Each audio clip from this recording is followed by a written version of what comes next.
হরে কৃষ্ণা, রাধে রাধে। শুভ বৃহস্পতিবার। পুজো সেরে নিয়েছি, চলে আসলাম তোমাদেরকে দর্শন করাতে। এই যে আমার গিরিশোনাদেরকে দেখো, কত সুন্দর করে ফুল দিয়ে মালা দিয়ে সাজিয়ে পুজোটা করলাম। রাধে রাধে। রাধা মাধবকে দর্শন করো, দামোদরকে দর্শন করো, দর্শন করো জগন্নাথ, সুভদ্রা, বলরামকে আর সমস্ত দেব দেবীকে।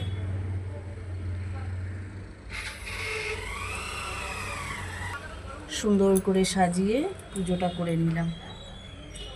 আজ তো বৃহস্পতিবার, তাই লক্ষ্মী নারায়ণের ঘট পেতে নিয়েছি। দেখো, লক্ষ্মী নারায়ণের ঘট পেতে পুজো করে নিয়েছি।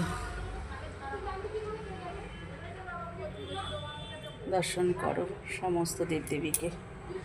ভোগ লাগিয়েছিলাম, প্রসাদ দর্শন করো। প্রসাদ দর্শনে দুর্ভোগ কাটে। হরে কৃষ্ণ, হরে বল। রাধে রাধে। প্রত্যেক দিনের মতন এই যে আরতির ফুলগুলোকে দিয়ে দেবো আমার গিরিশোনাদের কাছে। হরে কৃষ্ণ, কৃষ্ণ কৃষ্ণ হরে হরে, হরে রাম, রাম রাম হরে হরে, হরে কৃষ্ণ। দেখো কি অপূর্ব সুন্দর লাগছে।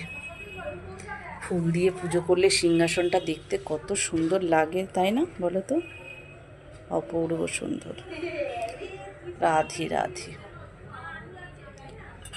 পুজো হয়ে গেছে, এবার প্রসাদটা নামিয়ে নেব।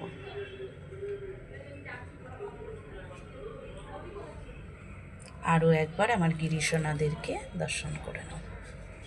জয় রাধে, জয় নিতাই, জয় গৌর। রাধে রাধে।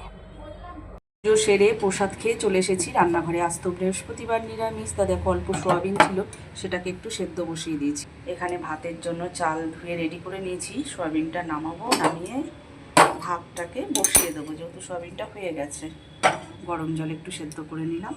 এখানে অল্প অল্প করে কিছু সবজি আছে। এখানে রয়েছে একটু মুগ ডাল, তাই ভাবছি মিষ্টি কুমড়োটা দিয়ে মুগ ডালটা করবো। আর এই যে পেঁপেটা দেখছো, কিছুটা পেঁপে, এই পেঁপে দিয়ে সোয়াবিন দিয়ে, টমেটো দিয়ে, আলু দিয়ে সোয়াবিনটা করব। এই পেঁপে দিয়ে সোয়াবিন করলে দারুণ লাগে জানো খেতে। আর এই যে একটা ছোট্ট বেগুন রয়েছে, এই যে আমাদের বাড়ির বেগুন অবশিষ্ট একটা রয়েছে। সেদিনকে ভিডিও করে আমার বৌদি পাঠিয়েছিল, দেখো শ্রাবণী গাছে বেগুন হয়েছে। আর সেই বেগুন আমার বাবা নিয়ে চলে এসেছিলো, গাছ থেকে তুলে নিয়ে এসেছিলো আমার জন্য। তো 3টে খাওয়া হয়ে গেছে, 4টে এনেছিল, একটা রয়েছে। এই বেগুনটাকে ভেজে নেব, ডাল করে নেব কুমড়ো দিয়ে, আর পেঁপে দিয়ে, সোয়াবিন দিয়ে, আলু দিয়ে একটা তরকারি করে নেব।